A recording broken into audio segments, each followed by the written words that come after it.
Hey everyone, welcome to my new and improved studio. So I have a little bit of a different kind of video for you today. Last week I mentioned I was going to be reorganizing and rearranging my studio, and as you can see I got around to doing it. So going into the redesign, I really just had two things in mind. The first was I wanted better ergonomics for when I was sculpting because I've been destroying my back and my neck leaning over in the corner on a bad desk, sculpting for hours on end. I've been wanting a standing desk for many years now, and I've been putting it off, but between sculpting all the time and making these YouTube videos, I decided now is the time to finally pull the trigger. My second goal was to make the studio a little bit more video friendly. With my previous setup, I was just working in a corner off of two tables that were shoved next to each other. It wasn't the best for getting good camera angles, especially with lighting and camera placement. I didn't really have very many options. I was especially never expecting to be making sculpting videos, so I really was not anticipating any of it, and I kind of was just working with what I had. So I wanted to have a big desk in the center of the room where I could kind of move the camera around, move the lighting around, and just generally have more options for getting better shots. Now obviously I didn't want to spend a whole lot of money doing this. There's really only two things that I purchased. That would be the standing desk that I'm at right now, and the shelves that you see behind me. Everything else in the studio is fine, and I've pretty much already owned everything that I needed. This was really just about making it more film friendly and a little bit more comfortable for me to work in. So I have some footage to show you the before and after, but before we get into that, I'd like to just cover a little bit about me really quick. So I'm certainly not a known artist, especially here on YouTube. I have been an artist for the last 8 years or so. I've been in this studio for the last 4 years, which is just a spare bedroom in my wife and I's apartment. And over those last 4 years, I've made my living off and on as an artist. So I've done freelance and contract work as an illustrator, concept artist, graphic designer. I've worked in-house as a graphic designer. I've kind of dabbled in everything, just struggling to find my way like most artists can probably relate to. And now here I am, I guess, trying out the whole YouTube thing, sculpting. Definitely didn't see that coming. So with all that being said, I thought it'd be fun to kind of show you guys the before and after of the studio I've been working in. Maybe it will inspire some of you. Hopefully it'll be entertaining. If nothing else, it'll be fun for me to document. All right, let's get into it. So here is the studio before. You can see it's kind of a mess. I didn't bother cleaning it before recording this. Really no reason to hide what it looks like. You can see we're just using tables as desks here. We just got them shoved up in both corners of the room. Got my computer and my workstation on one side, got my wife's on the other. So here's where I work. You can see I sculpt just on a table with the black tablecloth. Nothing too special. In the toolbox I just store all of my sculpting tools, which are all pretty basic. Most of them are store-bought, a few things are just custom made. And this is my computer where I do all of my digital work and editing, any other computer kind of work. I use a Cintiq Pro 24. It's an excellent device, highly recommended if you can afford it. Although if you can't, honestly, all of the screenless tablets that are available now are pretty excellent. You'll be able to create professional work with anything. So you can see I have one-handed keyboard here. I like to use the one-handed keyboard when I'm editing, or especially when I'm working digitally in Photoshop or Illustrator. It's just more convenient. It's easier to hotkey stuff too, and it takes up less space because when I have the Cintiq in front of me, I can't have my keyboard directly in front of me at the same time. Here you can see my giant computer. I built this thing back in 2018, 2017 maybe. It has an i7 6700, 32 gigs of RAM, and a 1080 Ti in it. And it's holding up pretty well. The only thing showing its age is the video card. So here you can see my primary tripod and camera. The tripod is a Slick. I bought it on eBay for super cheap. It was really dirty and beat up, but I cleaned it up pretty nicely, saved like $150 on the thing. It was an excellent deal. The camera is a Canon EOS M200. I also bought it used off of eBay for really cheap, got a great deal on it as well. I originally bought it just to take pictures, mostly of some paintings to have some prints made. I actually would not recommend this camera for video. It overheats very easily. I wouldn't even be able to use it for video if I wasn't plugging it into my computer and using it that way, because it overheats after like, I don't know, 10-15 minutes just on 1080p. Definitely the first thing that I'm going to need to upgrade, but for now it's doing the job, and besides that it is a decent camera, just not the strongest for recording video. Here we have just a little end table, just a bunch of stuff for the computer in here, cables, cords, anything related to the computer really. And just other random things that I need to have quick access to. Over here in this corner we have my wife's computer. This is actually my old computer from way back, 2008 I believe. I just rebuilt this computer when we moved into this place and gave it to her. I forget what's in it, some AMD, I think a Ryzen 5. I can't really remember anything else. 16 gigs of RAM. I don't remember the video card that's in there right now. And of course, you gotta have the switch plugged in somewhere. I know having the TV between all these monitors looks like overkill, and in a lot of ways it is. But I would be working long hours in the studio, and my wife would like to come in and watch TV. So it was nice having a TV screen between us to put TV and movies on and stuff like that. Play games on too. Here we have a vivarium that I've had going for over a year now. There's springtails and isopods in there currently. They've been going strong this whole time. Right now you can't see any of them out. It's pretty cold, so they don't really come out when it's cold. Everything that you see in there right now is just shrimp. That's what I feed them. It's nice having a little piece of nature inside, especially since you spend so much time staring at a computer screen. So now here on the other side of the room, you can see I have an easel that I built myself. I think it costs probably like 30 bucks in lumber, and then just the paint was probably half the price of the lumber, to be honest. But I saved a lot of money just building an easel. Buying an upright easel is very expensive for a good one, so I just decided to make my own.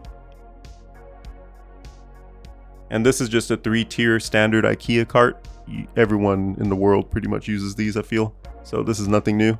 I just store all my paints on it. Any other art supplies that I need to have quick access to, mostly for painting. You can see I use really cheap paint for the most part.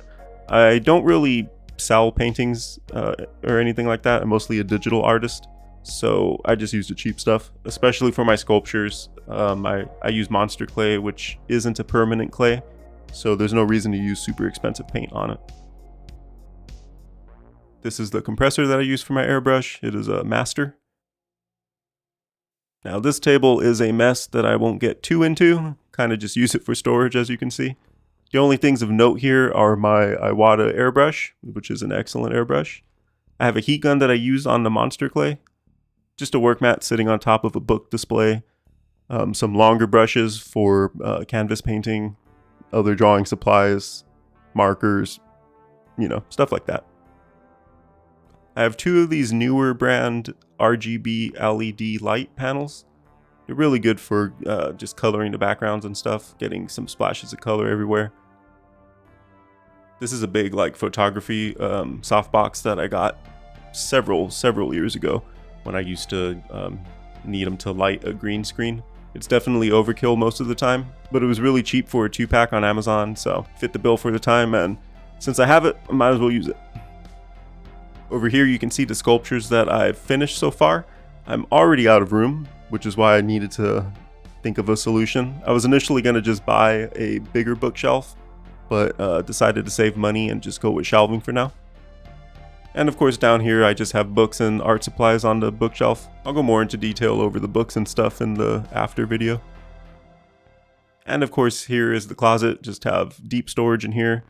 And unfortunately, look at all these canvases that I have just building up.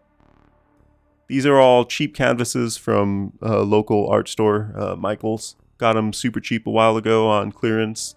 They're really not too good quality, but they're great for practicing. And I just haven't gotten around to using them all. I think I've only gone through 5 of them. But just one of the things that you can expect to see me actually finally get around to using on the channel. So there you have it. I've worked in the studio for about probably 2 years with it set up like this. Definitely perfectly fine, to be honest. It's just not set up to be super optimal for filming and comfort when it comes to sculpting. So let's see what I was able to do with it.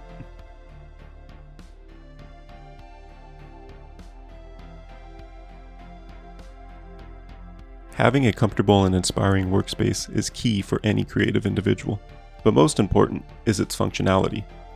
Consider that it's also being used as a film set, and you have quite a challenge ahead of you. A challenge that I think I've succeeded at.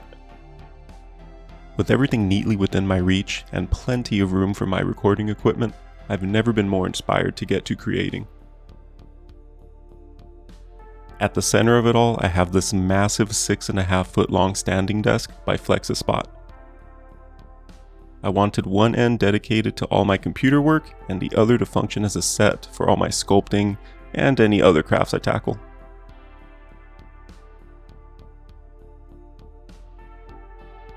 My wife got a new desk in another room, freeing up this corner of the studio for my airbrush booth and general supply storage.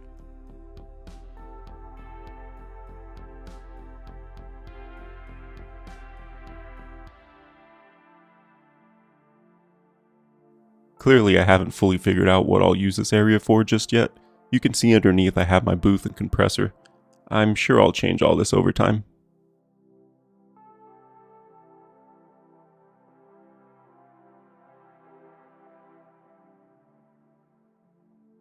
The table my computer used to be on may not remain in here. For now, I'm playing with the idea of keeping my printer, router, and vivarium on it.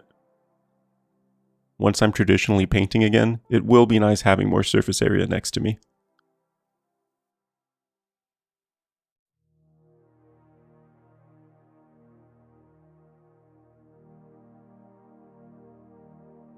Underneath it is still a mess. For now, it's just my sculpting tools and other things that I have to store somewhere.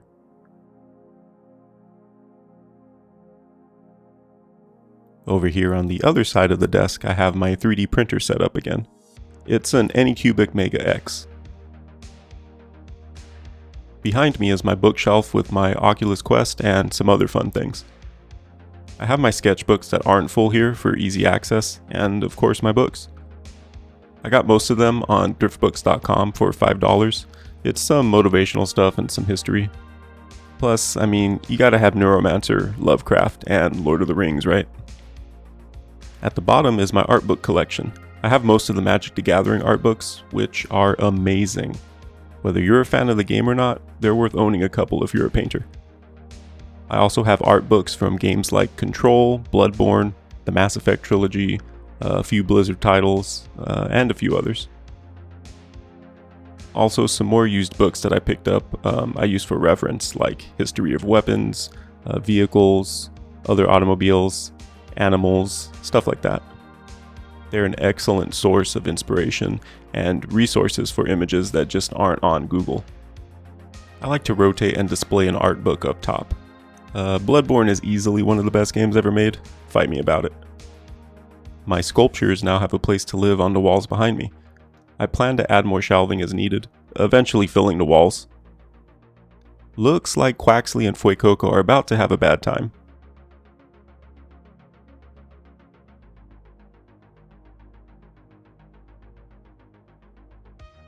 As I said going into this redesign, I really wanted a space where I could comfortably work sitting or standing with plenty of room to move the camera and lights around.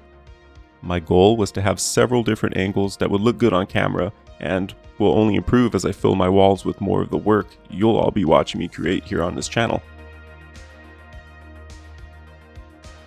Now, I've always been happy and grateful to have my studio, but now I truly feel incredibly lucky and inspired to have such a cozy workspace where I can comfortably create for hours on end.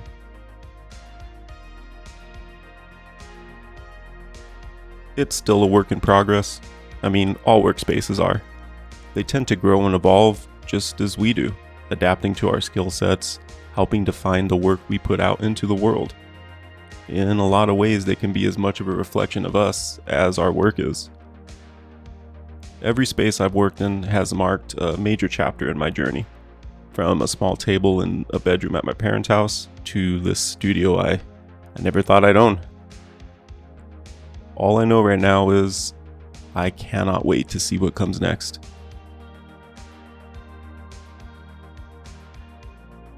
Okay, I think that wraps up this show and tell. If you have any questions for me that I didn't answer, just go ahead and ask them in a comment.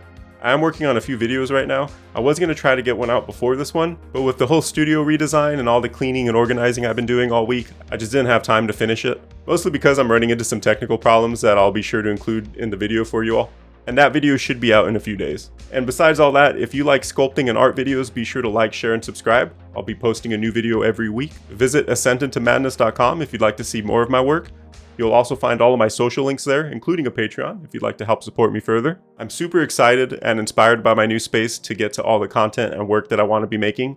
I can't wait to share it with you all. I hope I've inspired you, or at least entertained you for a bit. I gotta get going now. I have a ton of things to work on. The fun is just beginning. So I'll see you all next week. Thanks for watching.